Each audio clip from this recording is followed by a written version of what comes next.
Hello and welcome to the World Wanderers podcast, your source for travel stories, travel destinations, and travel philosophy. I'm Amanda. I'm Ryan. And we're your hosts. Hey everyone, and welcome back to the podcast. Today we are excited to be sharing an interview with Leo Godoy.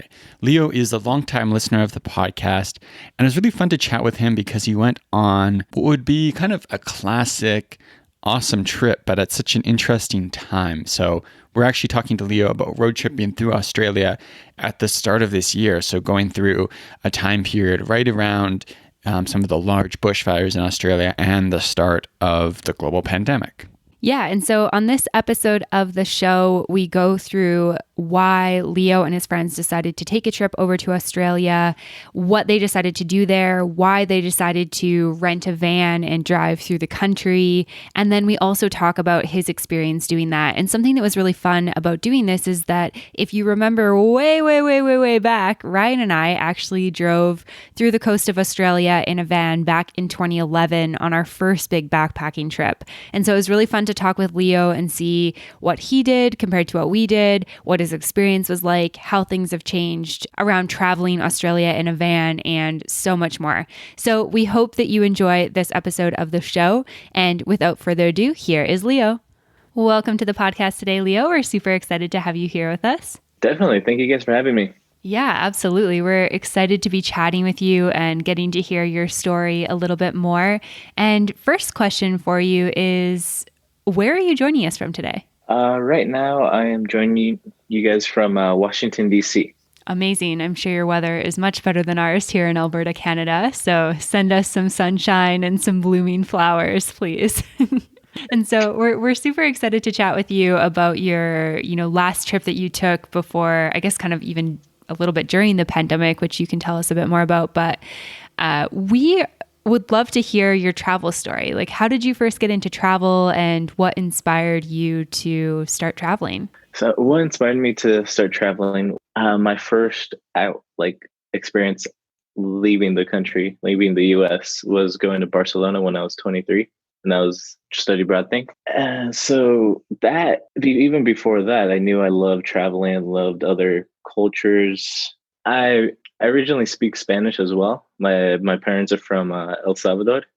So even going to Barcelona, which is in Spain, they speak Spanish, but slightly differently. And they also, it's a Castilian Spanish. And then being in Barcelona, they also speak Catalan. So with the school, they taught us a little bit of Catalan to talk to the locals with. That experience of being in Barcelona, especially living there. So we were there for about 6 months.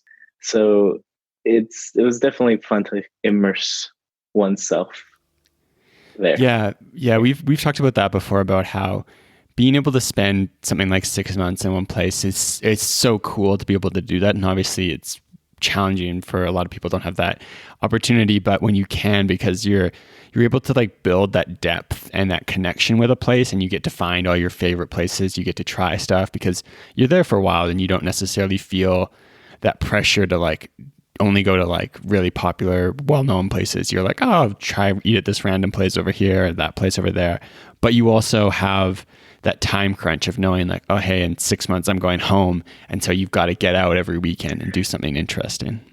Exactly. Yeah. I mean, there's a point, part of my routine was, I love to run. So part of my routine was running. And so I could just, while I was there, just go out, run down to the water some days, or some days I would run around the Sagrada Familia, and I'm just running around this church, this cathedral. I'm like, this is crazy. It's the same feeling I get here in DC. When I go on my runs, I can run up to the Lincoln Memorial and the Washington Monument. And I'm just, every time I run past, I'm like, this is odd. And I'm not used to this, but this is really cool. Yeah, absolutely. I was just thinking about, running around the Sagrada de Familia as your regular running route would just be so, I don't know, just so otherworldly. How on earth am I here doing this type experience? Yeah, it's awesome. I'm originally from California. So I've lived in California say till I was 26, then went to Denver for a couple years, and then from Denver to here. So like just coming from California and just think of like, yeah, being able to run, just like, oh, that's part of my routine while I was there. It's mind blowing sometimes. Yeah, absolutely. And so after you took this trip to Barcelona, was it kind of like, okay, I just need to keep exploring more of the world, or what kind of happened next with your travel story? I mean, while I was there, I also went to, I think, Germany and London. Well, Germany for Oktoberfest, for like one of the things you do, the cliche thing. After that, like first time of leaving the country, I felt like every year I wanted to go someplace I had never been before.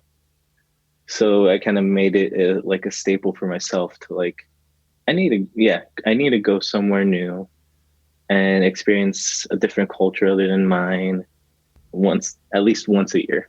Yeah, I love that. And I feel like I can really relate to that too. Just kind of, getting this like little taste of something and you just want more and more of it. And so I'm curious, like, what inspired you with your latest trip to Australia? Where did the idea kind of come for that? It came from some of my friends. My friends are from California as well. So I've known them since high school. And the inspiration for like our Australian trip was that my friends had never been outside the country other than like, since we live in California, went to Mexico. Like I think we've gone to Tijuana and Cancun, but that's the farthest they've ever been. They've never been on like a 14, 16-hour flight to a different part of the world. So that was basically the main inspiration. Mm-hmm. Yeah. And then, so how did you guys start planning? What did that look like? How did you decide where you wanted to start, where you wanted to end, and how you were going to go about getting from place to place? We started planning. I think we opened up a map and started seeing the cities that we wanted to go to, from Brisbane, Sydney, and Melbourne. Those were like the main three cities. We started planning on taking a motorhome from Brisbane, and we were going to start from there, start driving from there to Sydney, and continue on from Sydney to Melbourne. That was the initial plan. And so obviously, I think, well, I guess maybe not obviously, but so when you're starting a trip like this and you're like, hey, I want to rent an SUV, or not an SUV, an RV, it can be hard to know, like, especially when you're on the other side of the world and you probably have to pay quite a bit of a deposit and all of that. How did you guys kind of narrow down what type of car you wanted to rent and what type of company you wanted to go through? And we did a pretty good amount of research with what the type of van that we wanted to get. And I think we ended up going with like Brit's van. And it was through, I think, this website called Motorhome Republic, where we were able to find a van that was going to be able to sleep the four of us. So yeah, it was basically something we just needed to find, something we knew we could sleep in and be okay with it. Yeah, I remember. So for us, we did a road trip in Australia in 2011, so a long time ago now. And also at the time, we were quite low budget. So I remember looking through and trying to debate between the different companies. And in Australia, it's quite a developed ecosystem of different car rental companies, where you've got like Wicked Vans and Juicy Vans, and I think there's Spaceships and all the different ones. And we actually came up with, we ended up with it Juicy, and as we were driving around, we came up with a game we'd play where, like, Wicked Vans, we'd like, whoever was first to spot it would punch each other in the arm, and there was like a different rule for like each type of van. A light punch, sure. a light punch, a friendly punch. Yeah, it's a well-driving, safe type of punch. We definitely got excited every time we saw a Brits one. Yeah, like coming across. We're like, there's one, wave to them. Yeah, it's kind of funny because now, like 9 years later, a lot of those companies are making their way into the US and Canada. I know Wicked was kind of first to do that, but now Juicy's here too. And so driving around in this region, Banff National Park, during the summer, you see Wicked Vans and Juicy Vans as well. So it's pretty fun to see now too. And what was it like for you guys? I'm assuming you hadn't seen a kangaroo before, other than maybe at a zoo. What was it like to see kangaroos for the first time? That was an experience. The first time was at that campground, and it was at night. Well, after we had parked, we were setting up. We're like, all right, let's go for a little walk, one of the trails. So we started walking, and my buddy, his name's Nolan. He has a light, and it's shining in front of us, and he's like, okay, we're going. And then he shines a light to the right, and all you see is a kangaroo. And he misread the little warning sign on the bathroom, which says if you see a kangaroo, don't puff up your chest. So when he sees the kangaroo, he starts puffing up his chest, and the three of us behind him are like, no, that's what you're not supposed to do. And then we're like, let's just walk back slowly. And yeah, that was our first encounter. But then like later, like in the day, the next day, like we're walking around, we're just seeing little ones of like bigger kangaroos, and they're just like laying down. That was fun. That was the second time was a lot nicer and easier to be like, oh, they're so cute. Mm-hmm. Yeah, definitely. And so I imagine, but once you get started on the road, usually kind of weird, unexpected stuff comes up. Did you guys have any kind of like, road maintenance issues or anything unexpected that kind of popped up during the trip? I think we almost ran out of gas once, like a couple of times. To be honest, no, nothing too serious. No, needed to change a tire. Learning how to drive on the opposite side of the road was definitely took a little time to get used to. And then especially having a van, when I think none of us are used to driving vans other than like U-Hauls when you have to move.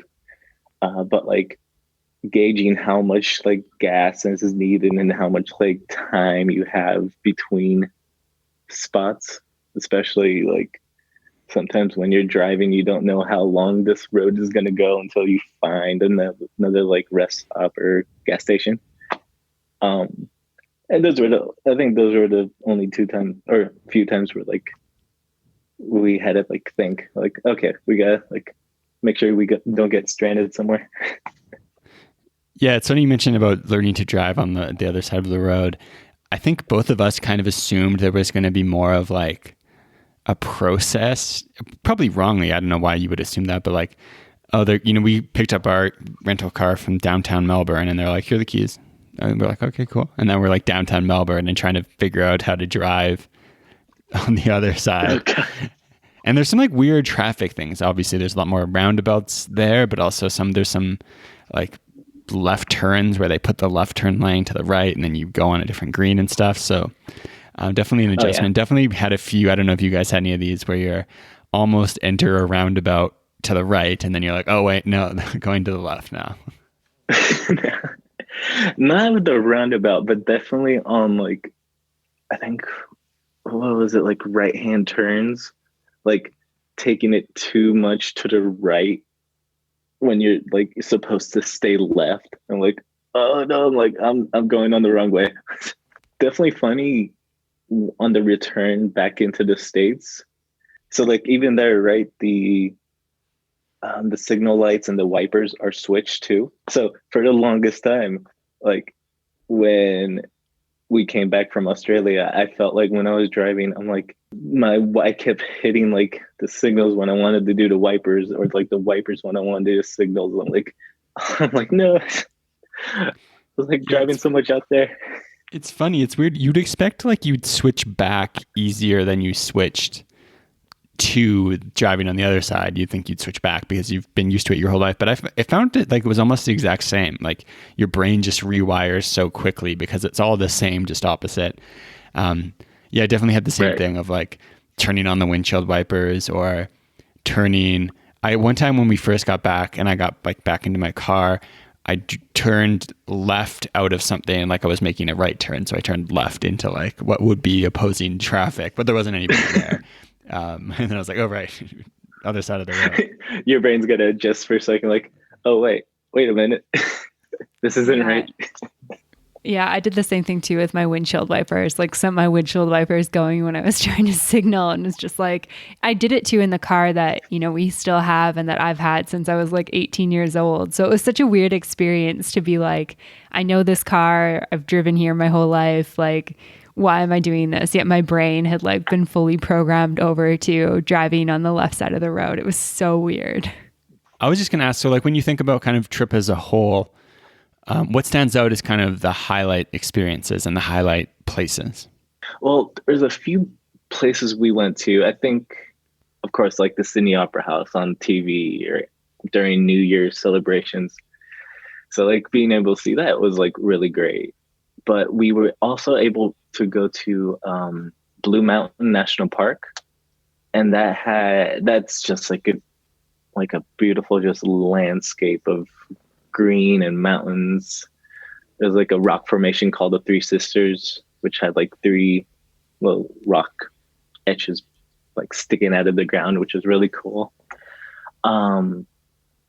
There's also, we went to the 12 Apostles, which is a park outside of Melbourne on actually called the Great Ocean Road, which is just like the mainstay outside of Melbourne, which everybody tells you to go to.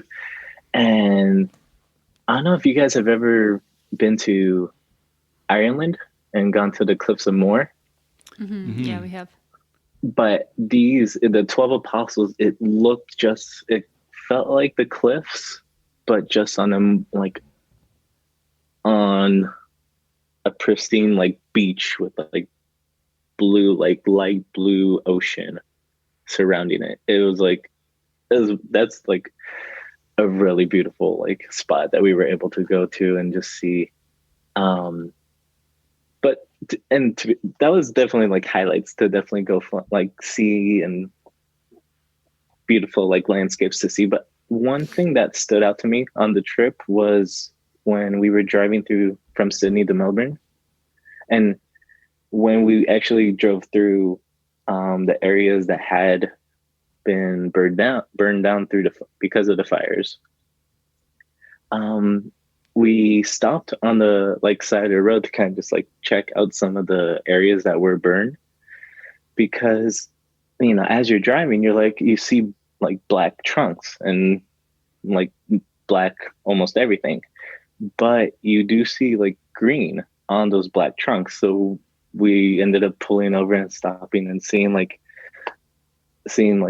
like, because it was really interesting. And you can see on these black trunks of all like the trees that had been burned, there's greenery that's just like starting to sprout up like everywhere, which is kind of really cool, because you expect to see more of the damage, but you see like it still keeps growing and it's coming back, and it'll take some time. But it was really nice to see like, oh, not all of it was lost, which was really nice. Yeah, no, for sure. I mean, the Australia bushfires were horrible. And I know from talking to you, I think, had you guys considered postponing your trip because of the fires? Yeah, we bought plane tickets last July. So like, you know, until the end of last year when the fire started, we're like, gosh, and then into January, we're like, yeah, these haven't stopped. I don't know, what are we going to do? Yeah, for sure. I mean, it's always kind of tough as a tourist to know, like, you know, how the local people feel about tourism and, you know, what it's going to be like. Is it safe to go there? Right. Can you still travel? And it sounds like you guys were still able to have a really amazing experience. And then, I mean, also to be able to see the bushfires, I'm sure just puts the event in perspective in a way that just seeing them like on TV or the media just wouldn't give you. Yeah, definitely. And like you mentioned, the locals there, like everybody we met and stopped and went into like local shops, local coffee shops, just places to see while we were driving through. Everybody, and I don't know if it's like the Australian nature, but they seemed like, you know, they seemed okay, not okay, but like they knew what happened and what like had happened, and they were getting through it with like a very positive attitude, and they were happy to see people. Like, they asked us where we were from, and we're like, oh, we're from California. Like, you guys coming out here? This is like they're glad to see us out here, which we were glad to see them, and it was a very like positive attitude that we were getting, which was really nice. Yeah. That I have many good friends who are Australian, so that doesn't surprise me at all. I feel like they definitely have a culture that has a bit more of like a, I don't know what the word is, like a positive outlook, kind of a more like chill outlook, which I think is, can be really great in a challenging time. And then, so you guys were also there in March, so you were traveling kind of like right before the pandemic hit. Oh yeah, definitely. And so what was that like? What was it like being in Australia at that point, and then also trying to get back to the US? Ooh, so speaking of their positive attitude, like while we were there, we asked people, and just like, hey, how's Australia dealing with this? Like, like they were like, it'll get here, or we'll handle it if it comes here. They kept it pretty like easy and easygoing. We're like, okay, that makes it easier for us, like, to keep a more positive attitude.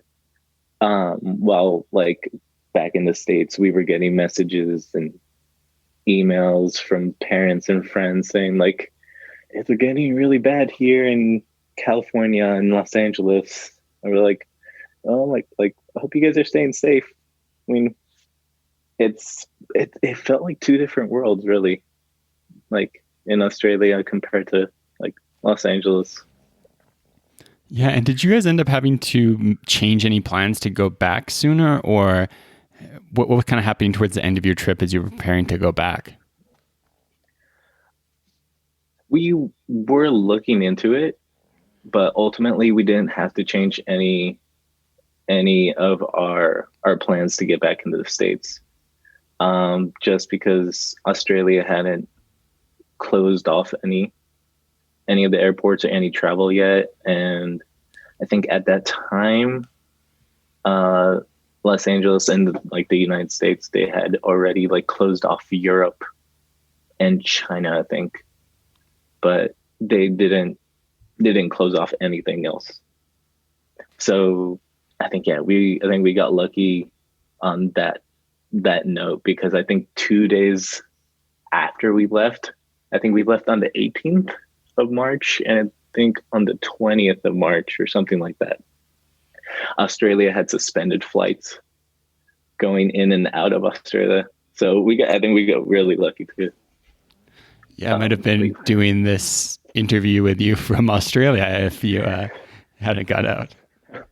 Yeah, we were planning on it too. We loved Melbourne, and we're like, we wouldn't be too sad if we got stuck here for like another few weeks. But yeah, couldn't imagine if we got stuck somewhere for 2 months or something like that. I've seen stories. I'm sure you've read some stories or seen stories of like people who are like stuck in other parts of the world. Oh, yeah. I couldn't imagine. Yeah, we've interviewed some friends that are around the world, and yeah, we have lots of friends all over the globe that are either stuck or chose to stay, and they kind of don't have any options to move at this point. So yeah, it's pretty wild to think about. But we traveled the same day as you on the 18th to go from Panama back to Canada, and things were relatively chill. Like once we actually got on the airplane and were on our way, it was pretty chill getting through the US, and things were pretty relaxed. But yeah, I mean, similarly, like Panama closed their airport, I think 5 days after we left. So it definitely seems like, getting home around the middle of March was the smart thing to do. No, definitely. And yeah, it was interesting seeing the airports pretty quiet, but also at the same time, like very busy and like parts, like what do you call it? Like in the immigration area, just to like get people through. Mm-hmm. It was odd. Yeah. It was interesting. Do. Hey everyone, we're taking a quick break to hear from one of the wonderful sponsors of this episode. This episode of the podcast is brought to you in part by BetterHelp.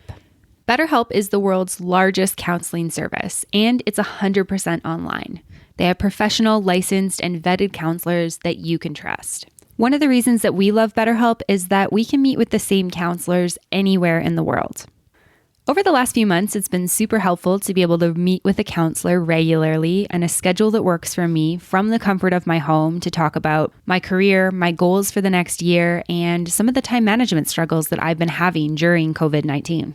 And so if you've been feeling like having a conversation about some of your goals or some of the challenges that you're facing right now would be valuable for you, go to betterhelp.com/worldwanderers. And they actually have an offer for World Wanderers listeners where you can get 10% off your first month at betterhelp.com/worldwanderers. That's BETTERHELP.com/worldwanderers.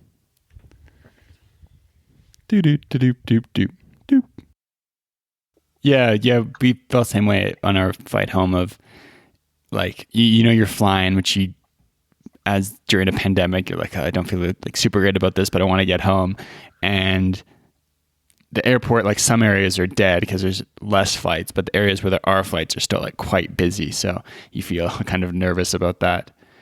Yeah, it's interesting to always going through the airport before this, like not even thinking twice to like wipe anything down, but going on the airplanes during like the pandemic, it's just like, oh, I'm gonna wipe down my seat, gotta wipe down all the little TV, everything around me, keep the mask on. It's interesting.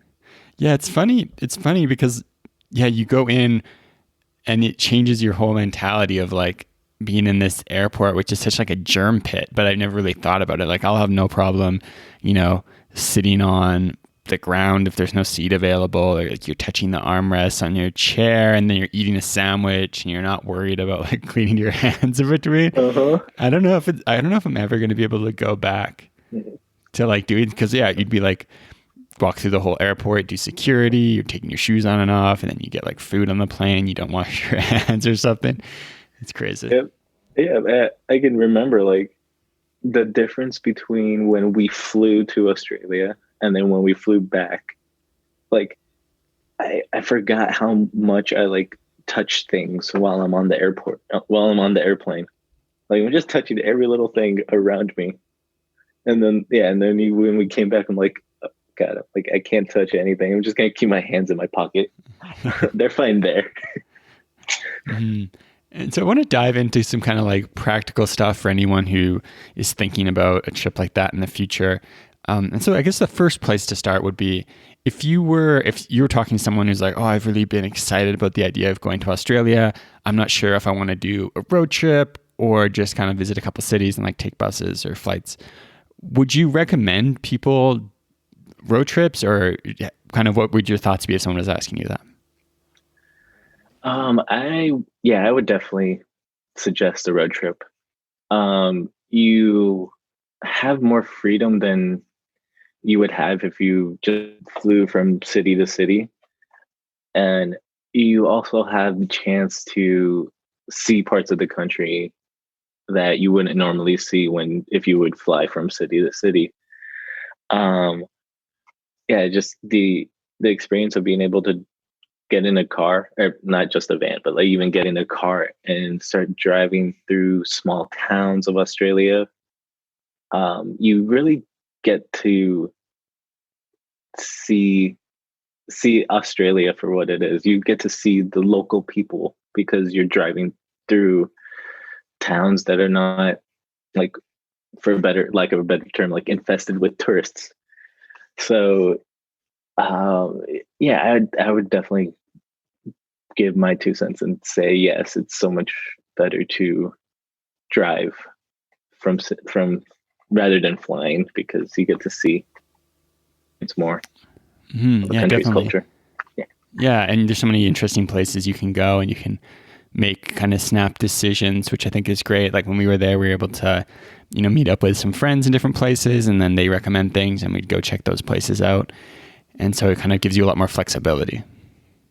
Yeah, for sure. Oh yeah, definitely. And it's, if you have any friends who especially love traveling too, always like, it's so great to reach out to those friends, because you never know if they know other people that you're other people in the place that you're traveling to. Like I had a friend back in California who I know she loves to travel. She travels more than I do. And I was like, do you know anybody in Australia? We're going to be there. And she knew a friend in Sydney. I had never met that person before. So when me and my friends got into Sydney, like halfway through our trip, we called her, met up with her and her friends.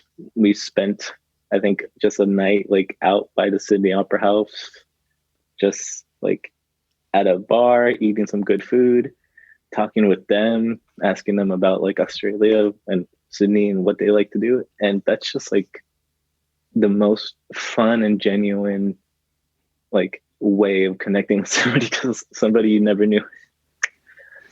Yeah, It's really nice. definitely. Yeah, I think, again, for us, when we were doing that trip, because one of the things I think when you start traveling lots of places, you start meeting lots of Australians outside of Australia, and then it gave us this chance to connect and meet up with lots of people there. And it's kind of following up on that. When you're going and you've got your camper van, is it pretty easy to find places to stay overnight? How do you kind of plan out where you're going to sleep? Well, in a camper van, for the most part, campgrounds are pretty accessible. They on the road that we were on, I think it was the N95 or something like that. No, wait, N95 is a mask. That's coronavirus trauma. Exactly.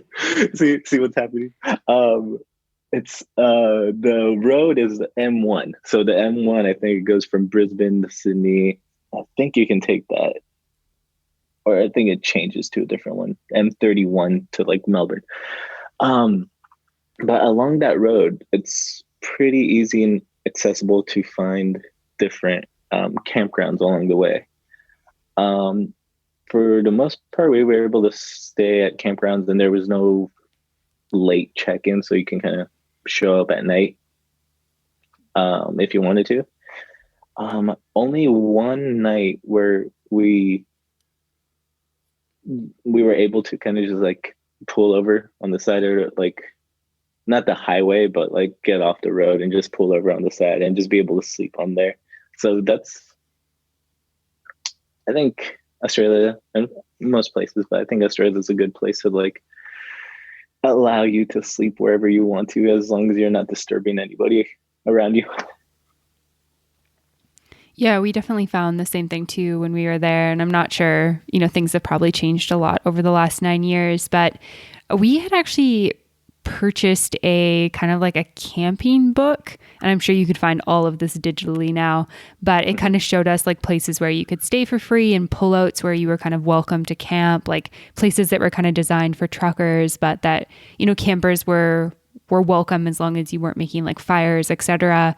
And it was nice because we were able to, use the bathroom there, and there'd be like some running water and stuff like that. And then we could just kind of like sleep the night there. The only problem with those spots is that they definitely weren't the quietest, because they were like right off the highway, and there'd often be like big trucks coming in and out. But it meant that we had a bit more freedom throughout our days, and also, saved a bit of money on paying for a campsite or a parking spot at a hostel or something like that. Yeah. I mean, I think one of the websites I think we used was, what was it? I think it was findacamp.com. I think that's a great website that we use to find camping spots and or like caravan parks in Australia. Oh, awesome. That's a great resource. Thank you for that. Oh, And yeah. so if somebody was or is planning a trip to Australia, do you have a time frame that you would recommend? Like, did you guys like the time frame that you did? Would you have wanted longer, shorter? What are kind of your thoughts on that? Ooh, I think 2 weeks. 2 weeks is a good time frame to go. And we picked March because it was at the end of their like summer and going into like fall season. But yeah, I would definitely recommend at least like 2 weeks. in Australia because one, Australia is a gigantic country slash like continent. So like you definitely want to take your time and not feel rushed and needing and having to go see specific places, spending like a minimal amount of time in those places. Yeah, you definitely want to take your time. Yeah, absolutely. I mean, Australia is massive, and between each city, there's quite a bit of driving to do, at least in the areas that we went, which similar area to you. And so I like that idea. It's like a good amount of time to be living in, a van or a camper where it still feels like exciting and like an adventure. You're not quite over it yet. It's a good amount of time to be in a close space with friends, but then also allows you to explore like quite a bit of stuff without being too rushed.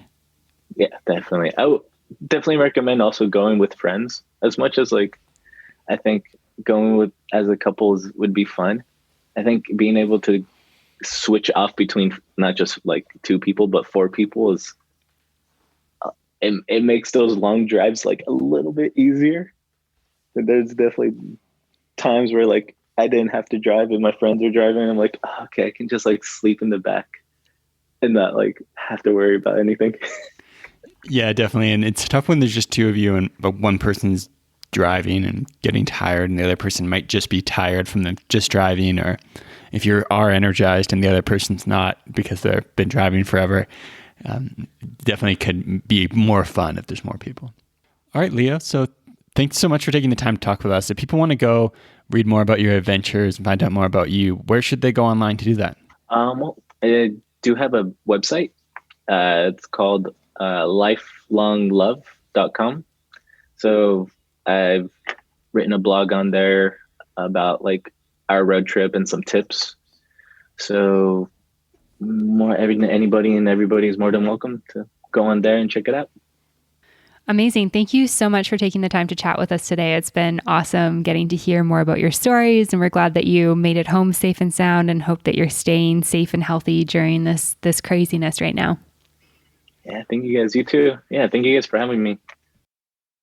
To find more information, relevant links, and photos talked about in this week's episode, check out theworldwanderers.com. If you have a question, comment, or feedback, send us an email at info@theworldwanderers.com. Join our community on Facebook at The World Wanderers or on Twitter at WorldWanderers1. As always, thanks so much for listening. Have a great day. Bye.